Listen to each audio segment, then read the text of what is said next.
Long time ago, in a vibrant African village, lived a woman called Adanna.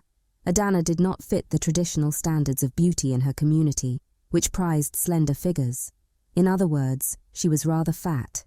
She ran a small marketplace stall selling sweets, colourful fabrics, and handmade jewellery. Adanna's marketplace stall was very popular in the village. She crafted all the jewellery herself. Adanna's grandmother taught her to craft jewellery by showing her how to use colourful beads, strings, and small tools. She would encourage Adanna to experiment with different colours and shapes, guiding her gently along the way. Adanna's handmade jewellery had something special about it, a kind of heart and spirit that made it more than just pretty accessories. It was like each piece had a little bit of Adanna's love and creativity woven into it, passed down from her grandmother.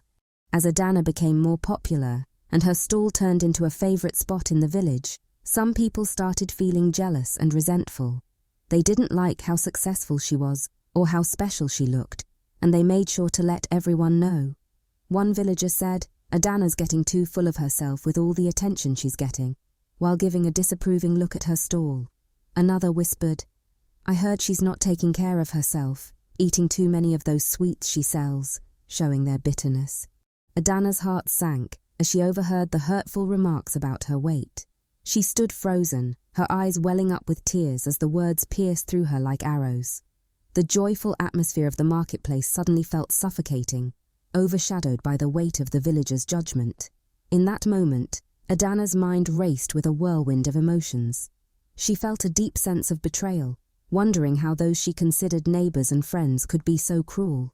She felt her hands shake as she fought back tears, overwhelmed by her emotions. Before, she never thought much about her size, but now, under the weight of people's judgments, she suddenly saw herself as fat and unattractive. The mean comments about Adanna's weight bothered her a lot, making it hard for her to concentrate on making jewellery. She had been working on a special necklace with all her passion, but after hearing the villagers' unkind words, she lost her excitement. It became tough for her to keep going with the necklace. Each bead felt heavy with their criticism, and her hands shook as she tried to put them together. The bright colours that used to make her happy now seemed dull and sad, matching the negative feelings in her tired heart. The necklace she had worked on was a very special piece. Her grandmother inspired her to make it. She poured her heart and soul into each bead, filling them with the love and wisdom passed down by her grandmother. The necklace was meant to be a symbol of their bond and a celebration of their heritage. However, when Adanna overheard the hurtful remarks about her weight from jealous villagers, she found herself unable to continue working on it. Distraught and disheartened, Adanna couldn't bring herself to complete the necklace. Adanna looked at the unfinished necklace with tear-filled eyes. The beads, once vibrant with promise, now seemed to mock her with their incompleteness. With a heavy heart, she gently placed the necklace on a shelf in her modest home, out of sight but never far from her thoughts. Each glance at the unfinished creation reopened the wound of her shattered confidence, a painful reminder of the hurtful words that lingered in the air. Yet, despite her anguish, Adanna couldn't bear to part with the necklace. It held within it not only her dreams and aspirations, but also the loving memories of her grandmother, a beacon of strength and inspiration in her life. Adanna promised herself that someday she would come back to the necklace, waiting for that special moment when inspiration would strike. One sunny morning, when she meticulously arranged her merchandise in the stall, a tall figure caught her eye. It was Quami, a woodcarver known for his intricate carvings and warm smile. Quami had a large scar stretching across his face, a reminder of a past injury. Intrigued by Adanna's vibrant jewellery, Quami approached her stall with a friendly greeting. "Your creations are truly stunning," he remarked, his eyes alight with genuine admiration. "The colours and patterns are unlike anything I've seen before." "Thank you," she replied, her voice tinged with a hint of surprise. "Each piece tells a story, a reflection of our village's rich heritage and the beauty that surrounds us." Their talk flowed easily as they shared their love for making things. Quami told stories of carving wood, while Adanna talked about how her grandma inspired her to make jewellery. In that moment, surrounded by the bright colours of Adanna's stall and the busy market sounds, they felt a connection. They found comfort in each other's company. When they said goodbye, Quami promised to come back to Adanna's stall, eager to learn more about her jewellery. Adanna felt hopeful and happy, knowing someone appreciated her work and kindness. As Adanna and Quami's friendship turned into something more, they had to deal with villagers talking about them. When they walked together, people whispered and stared. One villager pointed at Adanna and said, "Look at her, she's so big. How can someone like Quami be with her?" Another villager sneered at Quami's scar and remarked, "Who would want to be with someone with a face like that?" These hurtful remarks made them both feel self-conscious and hurt, but they leaned on each other for support and strength. Quami, enraged by the villagers' accusations and the hurtful rumors spreading through the village, confronted him in the marketplace. "Your words have caused nothing but pain and division," Quami declared, his voice filled with righteous anger. "Adanna is a kind and compassionate woman who deserves to be treated with respect and dignity. I will not stand by and let you tarnish her reputation with your lies." Despite Quami's impassioned defense, the damage had been done. Adanna felt the weight of villagers' mocking words like a heavy burden on her shoulders, her confidence shaken and her heart heavy with sorrow. Feeling overwhelmed, Adanna made the decision to run away for a few days. She didn't say anything to Quami or anyone else. Instead, she packed a few things and set off for her grandmother's cabin in the heart of the neighbor village.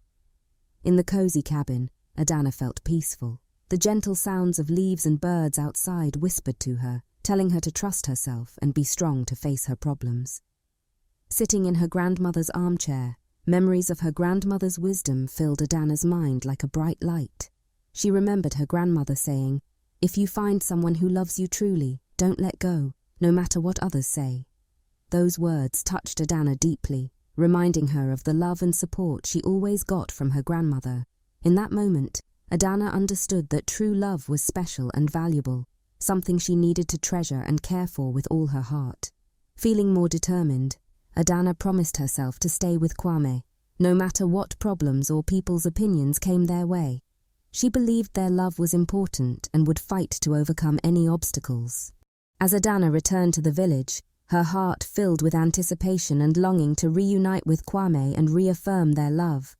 However, as she approached him with a warm smile and outstretched arms, she couldn't help but notice a distinct change in his demeanor.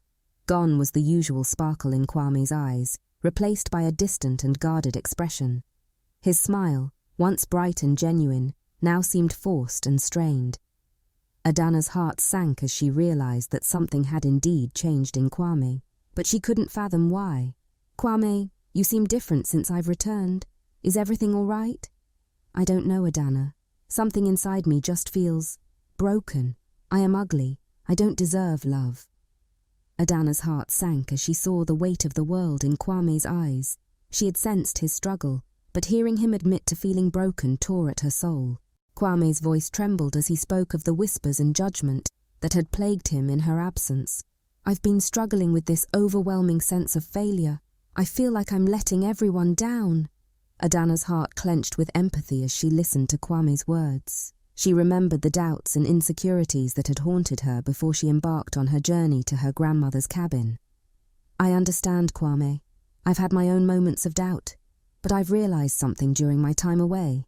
Quami looked at her, curiosity and hope flickering in his eyes. "What did you realize, Adanna?" "I realized that people's opinions don't define us. We are more than the judgments of others. We have the power to define ourselves and shape our own destinies." Quami listened intently, the weight of Adanna's words sinking in. "But it's hard to ignore what people say, especially when it feels like everyone is against you." Suddenly, she realized that the perfect moment to finish her necklace had arrived. She came back home and with a determined gleam in her eyes, gently picked up the necklace, feeling a surge of emotion welling up inside her. This wasn't just any piece of jewelry.